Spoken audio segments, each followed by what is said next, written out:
Daryl Willis, President, Oil, Gas, and Energy at Cloud. He spoke on the cost of status quo. Get on board or get left. Read his full biography at seg.org/podcast. Grad and undergraduate students. After graduating from UNO in 1993, I joined Amoco, a company called Amoco, subsequently acquired by BP in 1998. I joined Amoco in 1993 as a seismic processor. And I worked across various technology teams in Houston, doing pretty standard processing for seismic data back then. And then once I perfected my craft as a generic processor, I was able to do some AVO processing. And then I worked in the offshore waters of the Gulf of Mexico, but also in the deeper waters of the Gulf of Mexico over time. I worked on exploration and development projects for BP in Russia and in Vietnam and the onshore U.S. And most recently, in that photo, I was actually working in the offshore water, deep waters of the country of Angola, where I was actually the business unit leader for BP's oil business in Angola in blocks 31 and 18. One of the most exciting things I remember about my career was not when I graduated in 1993, but what I remember was when I discovered I drilled my first well and my first oil discovery in 1998 in New Orleans, Eugene Island 273, the B13 sidetrack. I remember it very, very well. And it was one of the most exciting days of my life because I felt like I finally could call myself an oil and gas person. I perfected my craft and I actually found oil and gas. And I did that over and over again over the course of my career, which is quite exciting until I drilled back, which was Yes, please. What Nancy said, because I think it's a very important point. When I joined March, I was the first employee they hired into. Yes, please. What Nancy said, because I think it's a very important point. When I joined March, I was the first employee they hired into this energy business unit that we're creating, and by the end of the year, I'll have 10 people. Probably by the end of the year, next year, I'll have 50 to 100 people on my team. Most of them will be industry. 99% of them will be industry people. And the reason for that is the fact that Google's got all of this capability that I described, but it does not have the subject matter expertise that's required to truly build a bridge to the industry. So we recently celebrated the 20th birthday or anniversary of Google. Google was actually founded in 1998. That is hard to believe, but it's true. And since the beginning, has been around organizing the world's information such that it is accessible and such that it is useful. I would say that digitizing the world's information has been a part of Google's mission statement too.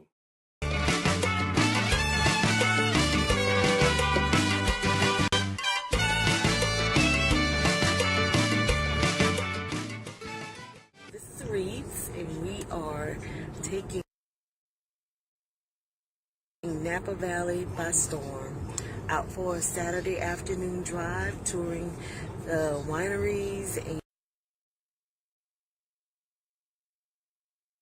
shopping, tooling around in one of the nice amenities from the hotel where we're staying. Offers free cars for 4-hour stints to go out and see the sights in Napa Valley, and so we decided to take them up. Very nice vehicle, very nice drive. What is this called, Kevin? Mercedes Maybach. Did you get that? The seats, the drive, everything is absolutely wonderful, and I feel like I have finally arrived. Napa Valley, here we come.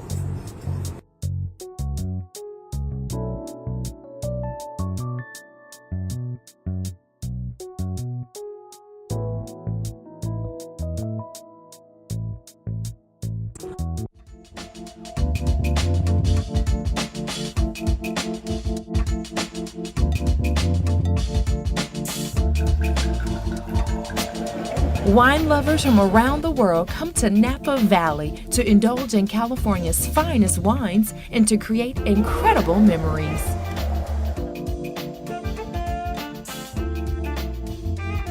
Far above the valley, a little fog only adds to the beauty of the 360-degree view of vineyards, mountains, and city living you can get while drifting along in a hot air balloon.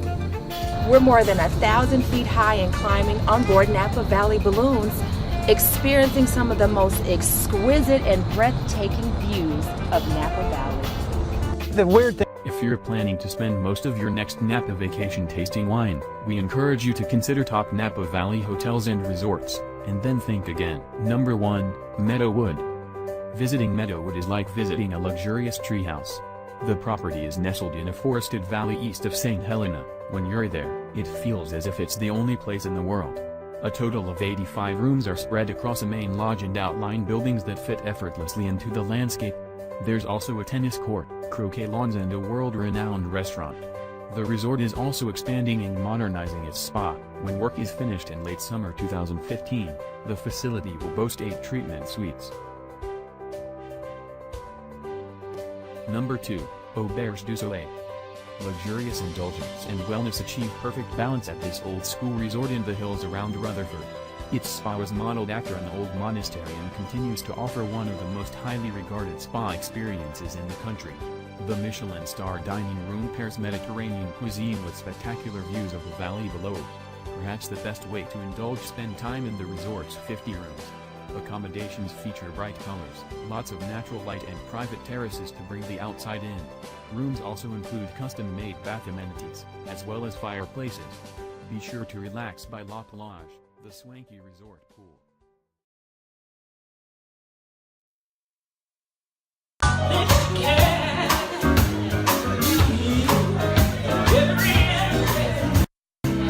Sorry, that's it there.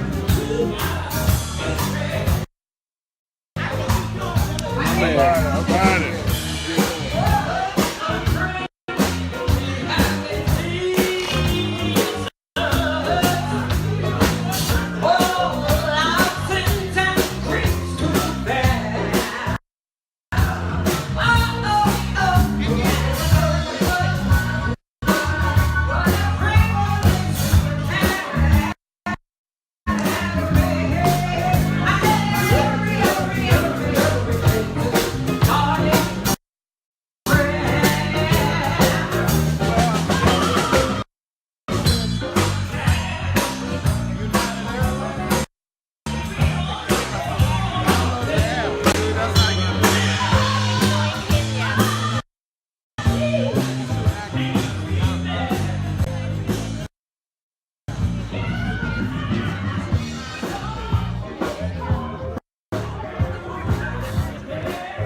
buying it. I'm buying it.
I might get